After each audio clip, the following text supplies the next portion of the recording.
शिकूया AI ची क्रांती. चला करूया MSCIT. आजच नजीकच्या MSCIT केंद्रात आपला प्रवेश निश्चित करा. सातारा झेडपी राडा प्रकरणावरून मंत्री शंभूराज देसाई आक्रमक. देसाईंच्या तक्रारीनंतर साताऱ्याच्या पोलीस अधीक्षकांचं निलंबन. उपसभापती नीलम गोरेंकडनं निर्देश. सातारा झेडपी राडा प्रकरणावरून शिंदे भाजपमध्ये सभागृहात खडाजंगी. दोन्ही पक्षाच्या आमदारांची आपापसातल्या नेत्यांसोबत बैठक. शिंदेंसोबतच्या बैठकीत शिवसेनेचे आमदार आक्रमक. सातारा एसपींना बडतर्फ करण्याची मागणी. भाजप नेत्यांसोबत मुख्यमंत्री देवेंद्र फडणवीसांची चर्चा. सातारा झेडपी विषयावर कोणतीही तडजोड नाही भाजपची भूमिका. तर सातारा एसपी निलंबनाबाबत सभापतींसोबत चर्चा करणार. मतदानापासून सदस्यांना रोखणं हा लोकशाहीचा खून. आरोपीला पकडावं तसं पोलीस मंत्र्यांना पकडून घेऊन गेले. उपमुख्यमंत्री शिंदेंचे खडे बोल. तर वस्तुस्थिती तपासून कारवाई करू मुख्यमंत्री फडणवीसांचं आश्वासन. भाजपवर सातत्यानं आरोप करण्याचा प्रयत्न. पालकमंत्र्यांनी पोलिसांना शिवीगाळ केली. त्यांच्याकडनं लोकशाहीचा गळा घोटण्याचं काम. मंत्री जयकुमार गोरेंचा शंभूराज देसाईंवर निशाणा. बोंधू अशोक खरात प्रकरणावरून सभागृहात विरोधक आक्रमक. खरातमुळे महाराष्ट्राची बदनामी. नाना पटोले आक्रमक. तर भोंदू बाबाला साथ देणाऱ्या मंत्र्यांचे राजीनामे घ्या. त्यांची HIV टेस्ट करा. वडेट्टीवार यांची मागणी. घडलेला प्रकार अत्यंत गंभीर. भोंदू खरातने अनेक महिलांसोबत दुष्कृत्य केल्याचं समोर. या संदर्भात चौकशी सुरू. कोणालाही सोडणार नाही. विधानसभेत मुख्यमंत्री फडणवीसांची माहिती. खरात प्रकरणाचे हिडीस तपशील वाचून गरगरल्यासारखं झालं. राजकारणांच्या प्रवृत्तीवर राज ठाकरेंकडनं तीव्र ताशेरी.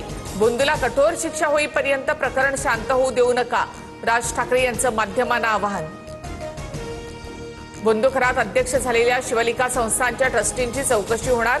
सूत्रांची माहिती. संस्थानाचे सदस्य असलेल्या चाकणकरांच्या अडचणी आणखी वाढण्याची शक्यता. बोंधू अशोक खरातकडनं नकली साप आणि वाघाच्या कातडीद्वारे भाविकांची लूट. SIT तपासात खरातचा पर्दाफाश. नकली रत्न दैवी शक्ती असल्याचाही दावा. बोंधूबाबा अशोक खरातच्या नाशिकच्या सरकारवाडा पोलिसात तिसरा गुन्हा. धार्मिक विधीच्या नावाखाली लैंगिक शोषण केल्याचा खरातवर आरोप. तर गरोदरपणामध्ये पूजा विधीच्या नावाखाली लैंगिक अत्याचार केल्याचीही तक्रार. मुंबईतील आझाद मैदानावर ST आरक्षणासाठी धनगर बांधवांचं आंदोलन. आक्रमक आंदोलकांनी मुंबई महापालिकेसमोरचा रस्ता अडवला. पोलिसांकडनं आंदोलकांची समजूत काढण्याचा प्रयत्न. पश्चिम आशियातील परिस्थिती चिंताजनक. सरकार विविध देशांमधील पुरवठादारांच्या संपर्कात. देशात इंधन तुटवडा होणार नाही यासाठी प्रयत्न. पंतप्रधान मोदींचं आश्वासन.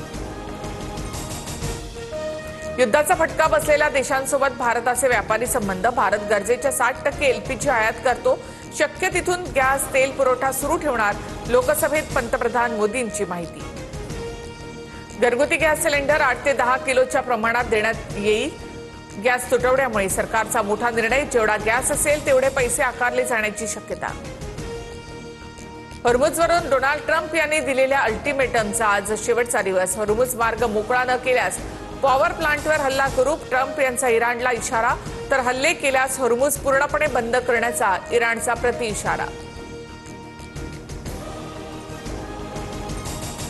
अमेरिकेनं इराणच्या वीज प्रकल्पांवर हल्ला केल्यास हॉर्मुझ सामुद्रधुनी पूर्णपणे बंद करणार. ट्रम्प यांच्या अल्टिमेटम नंतर इराणचा इशारा. इराण अमेरिका कूटनीती संपुष्टात. अमेरिकेनं अनेक वेळा विश्वासघात केला.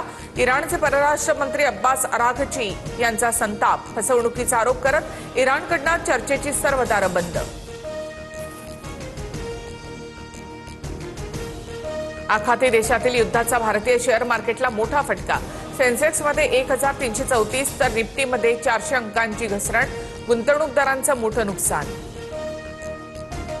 जळगावच्या सराफा बाजारात सोन्याच्या दरात 6000 तर चांदीच्या दरात 10,000ची मोठी घसरण. सोनं GST सह प्रतितोळा 1,43,170 रुपयांवर. तर चांदी प्रति किलो 2,26,600 रुपये. इगतपुरीच्या पायरवाडी या ठिकाणी आदिवासी पाड्यावर पाणी टंचाई. पिण्याच्या पाण्यासाठी अर्धा किलोमीटर पायपी. जीव धोक्यात घालून गढूळ पाणी पिण्याची वेळ. प्रशासनाचं दुर्लक्ष. शिकूया AI ची क्रांती. चला करूया MSCIT. आजच नजीकच्या MSCIT केंद्रात आपला प्रवेश निश्चित करा.